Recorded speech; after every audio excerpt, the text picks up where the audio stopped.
Hello guys, welcome to Players Guild. We have two incorporeal voices today because we are both absolutely tired. Very much so. It's been fun. It's been a while since both of us have been on a video together. I mean, Um, you've been all over states working on a uh, different thing. Project. Yeah. Yeah. It's been fun though. It's been fun. But now it's time to talk about Dragon Ball because they've just kicked off with Zenkai series, which is exciting. We're all very happy about it. New Uh, shiny thing, let's get excited. that's exactly that. That's exactly what I feel because I was looking at that anniversary box Whew, teaser and there's a spicy. Wiista. And I know it's So going to be for that Wii deck, not for the Beerus deck, but I still hope that's for the Beerus deck. I do hope it's a ramp card. keep the dream alive. We can talk about that. Like, there's a lot of cool things, especially with Blue this set, that like inadvertently will support set one Beerus because Yeah, of them being gods by nature. Yeah, there is Um, that, but there is also a lot of other things. Well, we can talk about that after we talk about what the Zenkai series is actually bringing in. yeah. So, shall we So I start with that one? mean, yeah. So this is we had the Ultimate Squad. It was the end of the Unison Warriors series. We kind Yeah. of knew that. We knew they were introducing the Zenkai series. We kind of guessed what Z leaders were, but not really. And it turns out it was a whole lot more than that. Yes. Which is very interesting. So, there's a total of 7 cards in your Z deck, so your extra deck. Hmm. Because let's be honest, that's what everyone is going to be calling it eventually. Yeah, I mean, it fundamentally is an extra deck, right? Like that's what it is. Yeah, it's the same. We're saying we're tapping the cards, we're not switching the card to rest mode. Yeah, yeah. Shorthand for gameplay. It's a Z deck that comprises of 7 cards. Why is it 7 cards, Peter? 7 Dragon Balls! Oh, look at that! It works. It's almost like it's planned! Oh, genius. And in that Z deck, what types of cards can we have? Can we have synchros, pendulums? No, no, no. So we have leader cards and Z leader cards and Z battle cards for now. I am fully expecting Z unison cards, which Oh yeah, is without a doubt. yeah. The next series after this one, like we had Unison Warriors and we had Unison Warriors Boost. I think the next one is going to introduce either unison cards or extra cards, and that's when it's Yeah. going to start get weird. Oh yeah. How could you imagine the extra cards? I mean, I can, So can but I. yeah. Um, There yeah, is it's that, good. and I'm also waiting for an ultimate Yeah, Z card. yeah. So There's a as a lot of secret. invitations. So let's break down. I guess let's start with Z leaders because that was the more like So that's the up one to we 7 Z speculated on the cards. most. First, yeah, let's just go with the strategy side here. So we have the Z leader. So one of the important things, both Z leader and Z battle card. Z Hmm. leader is still a leader card. So Hmm. if a card requires you to choose a leader card, it can choose Z leader. But if it requires you to choose Z leader, it needs to be specifically Z leader. It can't be any other leader card.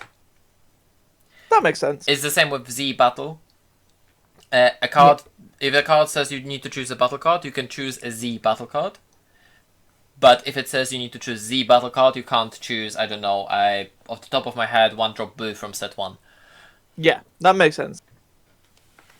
And then Z leader cards don't have energy cost per se, but they do have Z energy cost. So you can see it on the left.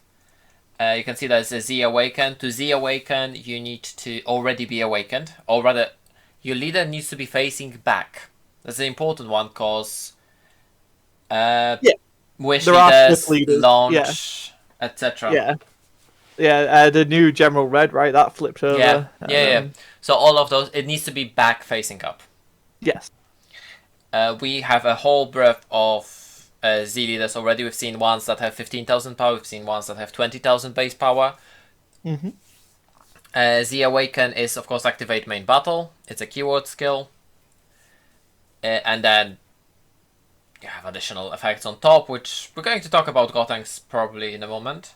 It's just Yeah. quickly going through. Then we have the battle cards, Hmm. which work. They have energy cost, they have required energy cost, and they have Z energy cost. Z energy cost also has color on it, if you notice. Yes. Uh, Important thing, Z battle cards don't have shield, defense, combo power. Combo power, that's the one. Yes. So you can't defend with them. On Nope. top of that, if they're removed from a battle area, they're removed from game. I think that's one of the Yes. key identifiers of the Z battle, right? I think this is how they can get away with justifiably balancing some of the cards, because it's like it's Yes. not like it's gone. It's like oh no, it's gone. Yeah, you can't loop it. It's not warped. It's not in your drop area. You can't bounce it back to hand. The moment it leaves, it's gone. And it's like oh, but I bounced it back to hand. It's like yeah, it's gone. Yeah. Like what are you expecting? It's like no, it's gone. Sorry, fam. Yeah. And you have a very strong cause. So, again, something I'm going to touch on a bit more later. A lot of them are very cheap energy-wise and expensive Z energy-wise. Yeah. So a quick thing here, up to 7 Z cards can be used. You start with your Z cards in your Z deck. The annoying thing is something that was pointed out in our chat by Sichin, my wife hates games, that they reducing the battle area even further. Yeah, I think this is one of our pet peeves, right? Because like when they introduce unisons, it's like, oh, okay, that's fair enough. But now they're not only pushing in Z energy, but they're also putting a Z deck area. Yeah. When the combo area is probably the most like that's the area you could reduce. Energy area. Energy area could also be reduced. Yeah, like Yeah. it's Unless you're playing like a ramp deck that needs 10 energy. yeah, 7 it's, energy is easily 2 columns, 3 and 4. yeah. So I mean Area that's a layout thing, and it's really frustrating that they're doing that. yeah. Because Yeah, the decks that go wide just suddenly start to struggle on space. yeah. I think we're gonna see people like kind of just getting their own little layout going because it's not tenable for decks that require like tokens or like you said the decks that do go wide to be in what essentially is that tiny area. Yeah. if you go by the standard like length playmat, that's not a big area. Oh, that's what I think three at the battle cards? moment. I think at the moment it's just reduced to like half of the playmat, which is ridiculous. Yeah, it's crazy. There are also some decks that are not even using unisons. Yeah, it's really restrictive. I mean, I get why because this is just a template map, but like, yeah, in practice, I think we're going to see people just kind of maybe shift those things around a little bit. Z decks can include between 0 and 7 cards, but can only contain 4 copies of a card with the same card number, so it's the same deck building restrictions. One of the important questions that we're having right now, and with this information, I think I know how it's going to work. So it's a question deck building restrictions, like Janemba, the mill Janemba. And I think this Z deck is also going to be considered part of your deck. They are like the building restrictions implied by leaders are still in effect for Z deck. Yeah. Yeah, that's kind of what I'm thinking. And funny thing, it's the first time we can run up to 4 leaders. Yeah, I was going to say that this is one of the more exciting things because some Z leaders Remove themselves. are temporary. Yeah. And I absolutely love that. Regarding the Z leaders, it's going to be lower down there. But the important thing is you can only Z awaken once per turn. Oh yeah. Because otherwise I'm that Gotenks is scary. It'd literally be a reboot go on. Yeah. It would be really, really scary. It's already a really powerful leader. Yeah, there's a lot to unpack with this Gotenks alone. So now we're going to talk about thing that I absolutely love, how to use the Z energy. Sorry, you were about to start on that. I was going to tie into it's like yeah, but how do we get the Z energy? Yeah, and I think this is genius. It takes the core concept of the game from very way back when, yeah, and reinvents it, right? Makes it a core part of the game again. So we can also see on this template that the battle area is just tiny. Tiny battle area. So initially people looked at it and was like, oh, all the aggressive decks are going to be supported by this, but I don't agree. It's the defensive decks that have it better. Because with aggressive decks, you need to develop the cards from your hand or from wherever to get the cards on board and then do more cards to combo. As a defensive deck, you sit there and you just need one card a battle. So, every battle you have a chance to generate 1 Z energy. You combo aggressively to skillfully generate Z energy. At the end of the battle, you can place 1 card from your combo area in your Z energy.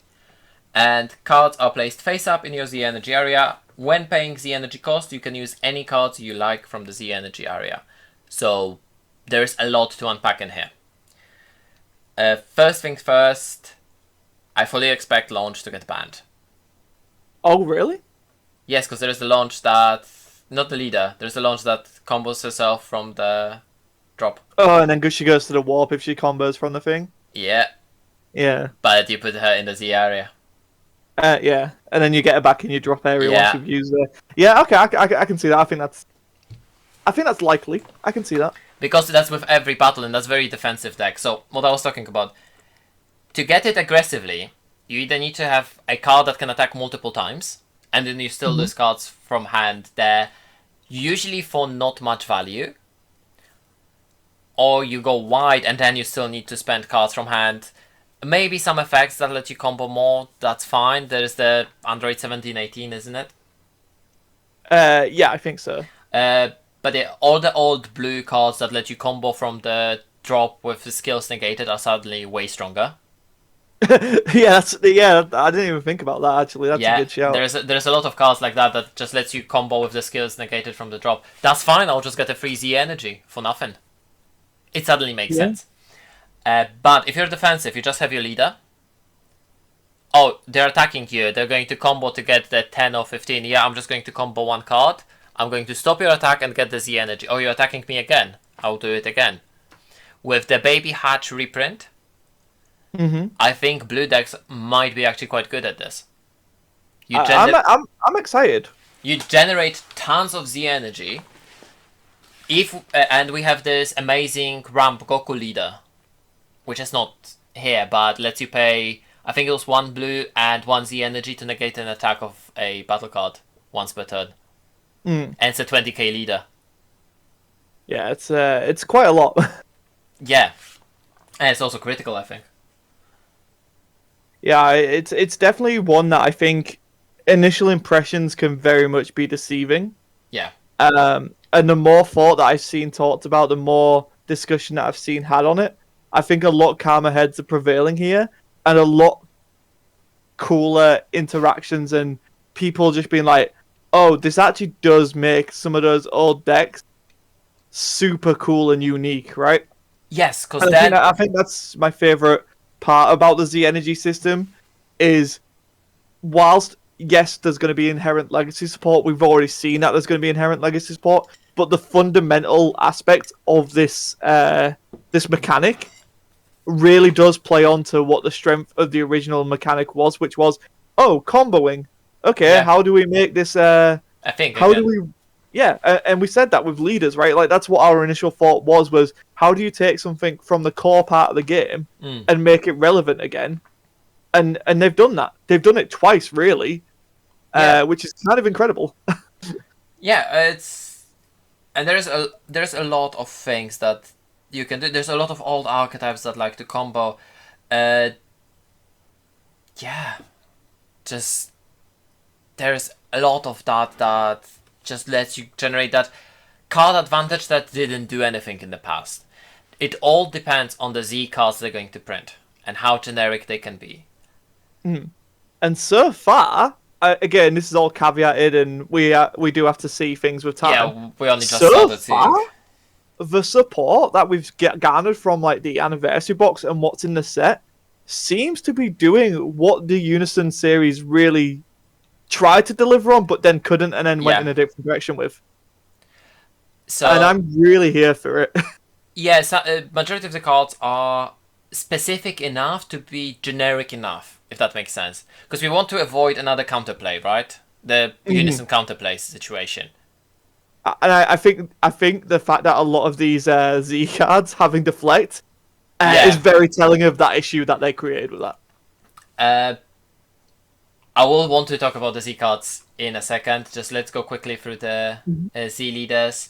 So it can be placed in your leader area by Z Awaken. While placed in your leader area, Z leaders are treated the same any other leader. You need to follow everything. I'm looking for a Z leader that's going to change the color of your leader, by the way. I could see it happening. I think it might. Because, and I think this is the key indicator here, and it's not something I see picked up quite a lot yet, but I think it's going to be actually way more impactful than I think a lot of people are caring about, is we're not only seeing a change in leader, we're actually having full-blown changes to characters. Yes. And this is something unprecedented for the Dragon Ball Supercard game. It's not only just taking a character that we know mainline and getting to a next stage, it's taking something from Dragon Ball and then getting put into a hero's alternate spin, which has never been done before and opens up the game in a big way. And what I mean by that is you look at the Gotenks Adolescent, it evolves on top of a Gotenks. Yeah. Those are two very different characters. Another thing is we've seen on the spoilers today. Today, yes. We had a Son Goku evolving on top of Son Goku childhood. Exactly.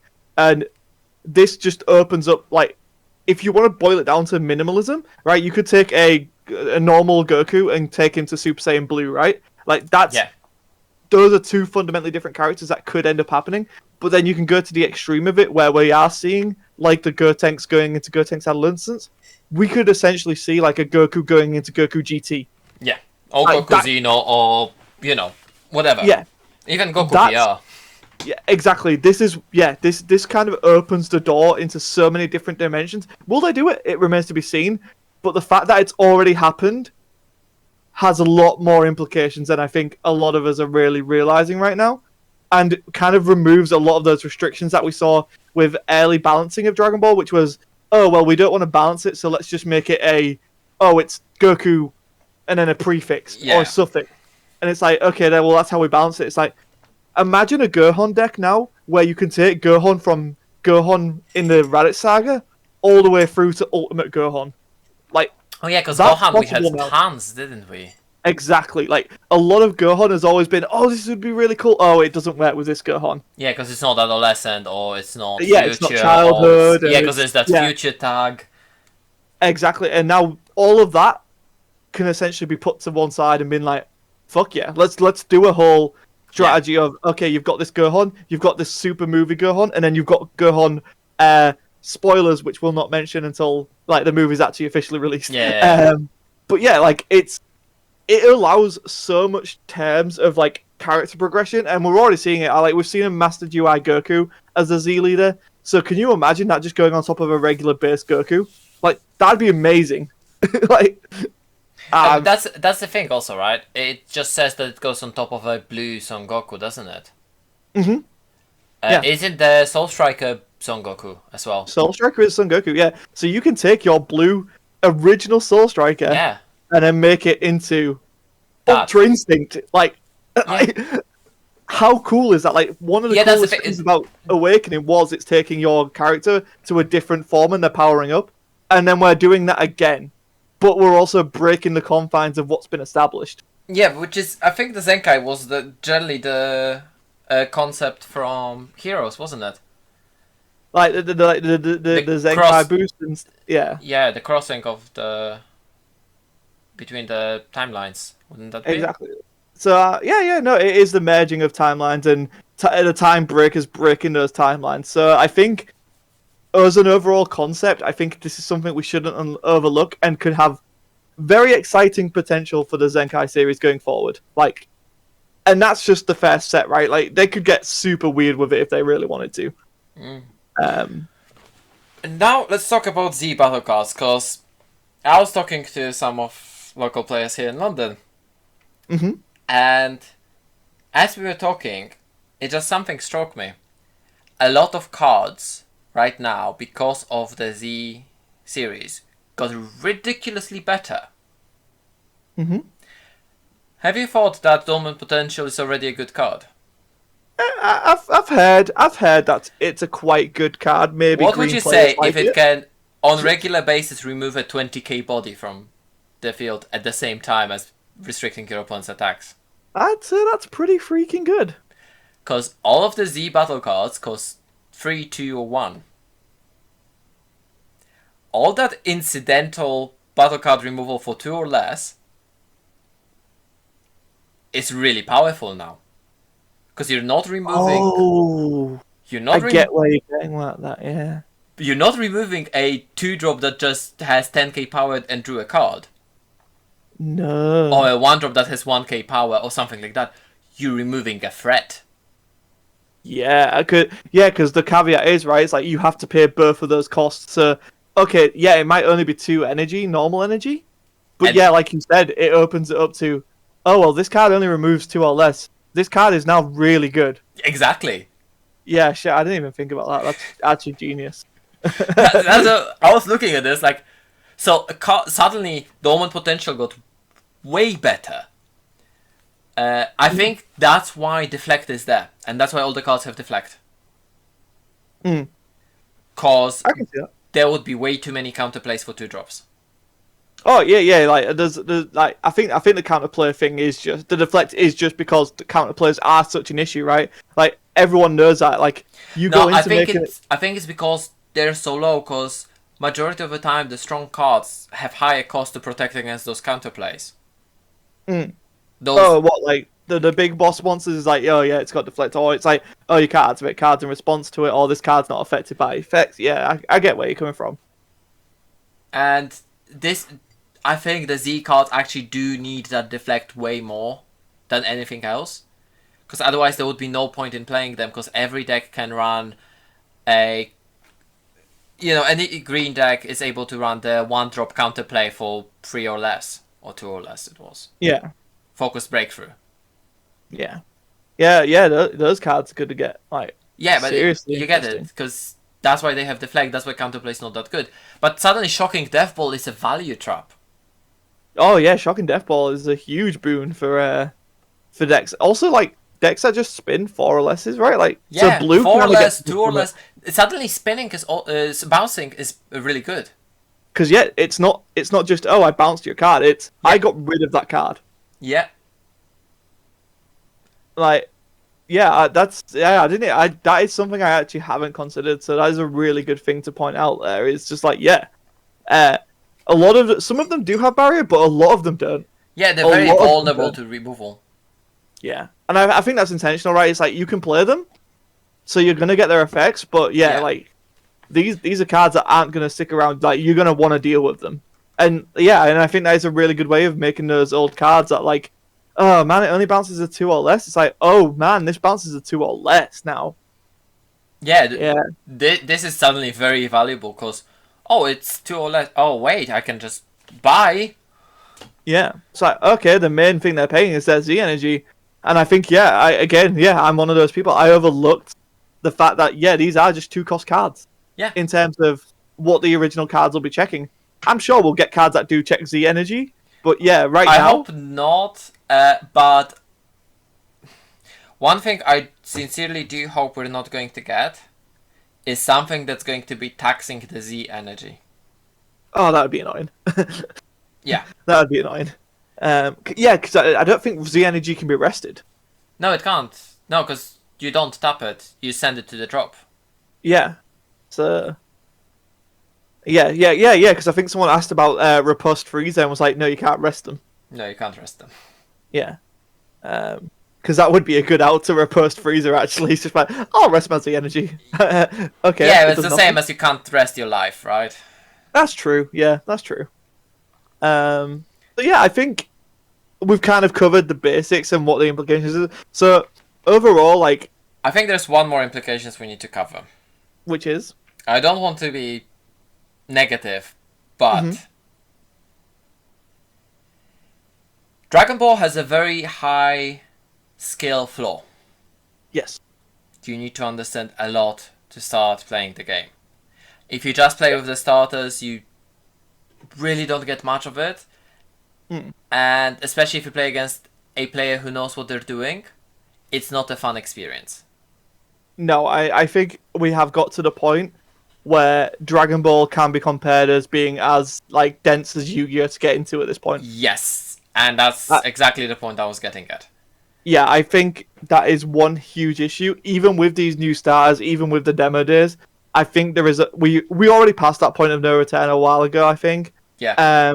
and now rather than like, I don't think there is a way back. Right? It's the same thing with Yu-Gi-Oh. There isn't a way back unless There you do isn't. something drastic.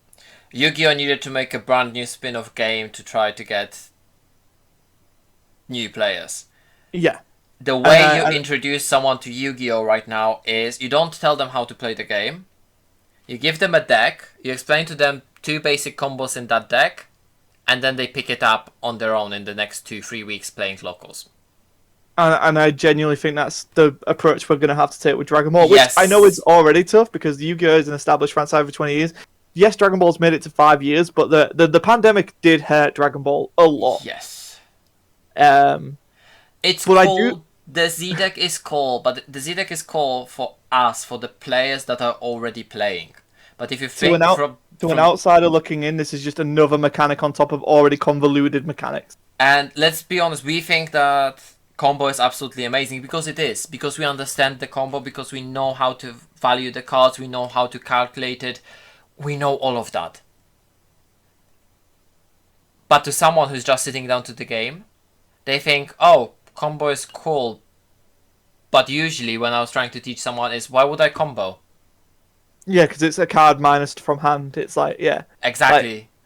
And yeah. there's a lot of implications. There is the break points. There is, oh, I've seen 2 of your super combos, so I know you have maximum 2. So if I'm going to hit here, even if you have the 2 super combos, you still need to use additional cards on top. You have those break points. Yeah. And then on top of that, you need to think how many cards you want to combo in each attack because you want to build your Z energy suddenly. You need to think if you want to be aggressive, if you want to be defensive, where you spend cards, how you spend cards, when you play the cards from the Z deck, when you play the cards from hand, when you use your skills, when do you overwhelm versus when you spend Z energy to overwhelm then. And you notice how you didn't even touch upon unisons in that sentence? Yeah. Like, it is a lot, and it is overwhelming, and I think you do have to take that step back and look at it objectively. If you're a new player, this game is very inaccessible, and that is an issue with this. This just increased the skill floor even higher. Don't get me wrong, the skill ceiling is really high. I really enjoy the games that go in. It's just it's not a game you can just be a casual pickup on. Every time they introduce a new mechanic, like unisons actually were not that bad of a mechanic because they were fairly clear to understand. Mm-hmm. It's fairly simple to understand how it works and explain. So if you can understand the basics of Dragon Ball, you just, oh, those are unison cards, and they work like that. They essentially slotted in the game as well as the Planeswalkers slotted in the magic, Mm-hmm. and that was fine. The problem started with the mechanics they started doing around unisons. Yeah. What do you mean this card costs 5 but I can play it with no energy and then it does a wall of text? Yeah. Like, I mean, look at them. Look at a lot of these cards in the starter decks, right? These are actually marketed as starter decks, and they are just walls and paragraphs and keywords without explainer text. It's got to the point where we're getting at the Yu-Gi-Oh territory. Yeah. There's that infamous Yu-Gi-Oh card that's just text. And yeah, it's. There's one Endymion card that they literally needed to change the font size on the card to fit the whole effect. That's yeah. It is a problem because we want to be getting new people into this game, and I guess like you said, the way forward is to just be like, here is the strategy. These are the basics. Good luck, kid. Mm-hmm. But the problem in here is, I can't believe that I'm saying this, but in 5 years, Dragon Ball increased its skill floor way higher than Yu-Gi-Oh in 25. Yeah. Because Yu-Gi-Oh increased its skill floor fairly high. But because Yu-Gi-Oh has no energy system, mm-hmm. the game flows differently, and you actually have basic combos you can teach. In Dragon Ball, it's never going to work. No. Because you can't just... There is literally no matchup where you just blindly do your combo. Yeah, no, it's and that's why like a lot of people, myself included, kind of akin to Yu-Gi-Oh to Solitaire, because it is, you do your thing, you don't necessarily need to worry about your opponent unless they stop you doing what you want. Dragon Ball, there is a lot of nuance there. There's way more... Even though it's an energy, the amount of interaction you have, like, it has similar amount of interaction to Flesh and Blood, Mm-hmm. But Flesh and Blood has way lower skill floor. Mm. Flesh and Blood is more approachable. Mm. Dragon Ball is just... I'm really sorry. I really don't want to be negative because I actually do love the game. I love playing the game. I love playing I think it's a very valid criticism of playing making a decision like this. casually. I love watching the competitive games. The problem is this is a Japanese game made for Japanese people sold to Westerners. Because this game reminds me of current Duel Masters at this point. That's interesting. Yes, Duel Masters got extra deck.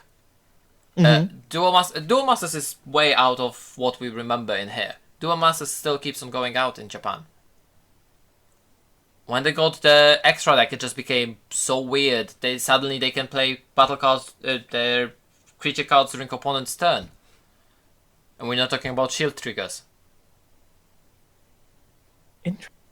Interesting. Yeah, so I guess it's one to watch, right? Because I mean, where can you like? I mean, there's always design space where you can go, but like you say, like the challenge for Dragon Ball is it's like, oh cool, you've got the depth, but how do you bring new players in? Because there's only going to be a point of people falling off, right? If you're not getting new people in, you're only going to be having Yes. people fall off. Because that's just how it is. That's how card games are. That's how card game players are.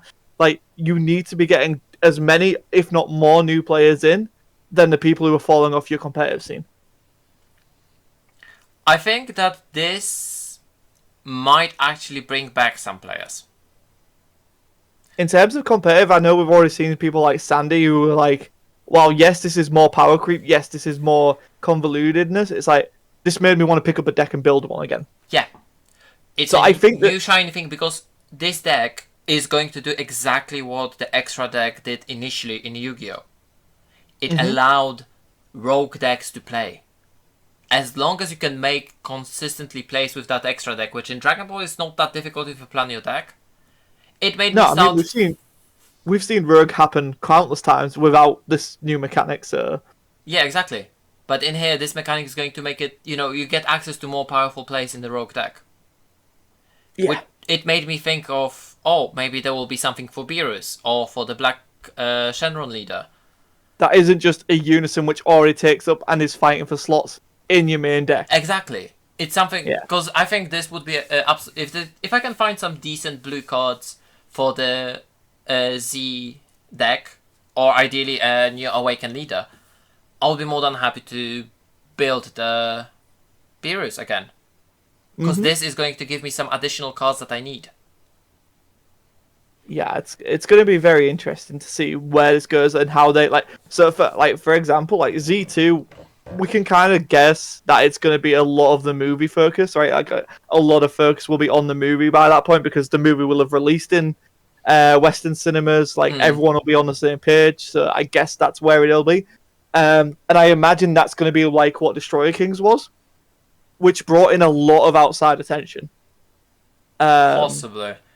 So it's going to be very interesting to see how Bandai and the players in general market this game, because as you rightly pointed out there, the skill floor is so high now. Bless you. Thank you. And it's definitely alienating, right? Like there's no way you come in as a new player and just go, oh, okay, I get it, because there's so much going on. The best way to teach someone is have two newbies play against each other, but you don't get that many newbies. No. So it's going to be very an interesting time for Dragon Ball. In terms of people who are already here and already love it, this is great because it is more depth, it's more complexity. But yeah, like, and it also brings back those, fan favorite rogue decks. Yeah, and I think there's definitely an idea that you can get a lot of lapsed fans back by making these decks playable or supporting them. And now it doesn't even have to be indirect support, right? It's support that will put these decks back in the market. Like, we've already seen it, right? Set 2 Vegito is a perfect example. It's a fan favorite card. That leader is amazing. everybody loved that leader when it came out. Everybody loved that leader. As far as I know, it's never not been loved. Yeah. And they've just shown 2 cards off the cuff, and it's brought so much attention back to a set 2 deck. That's the thing. That's the amazing thing, that you can, to support those decks, suddenly printing 1 card is amazing. Because it's not 1 card that goes in your 50, it's 1 card that goes into your 7. Yeah.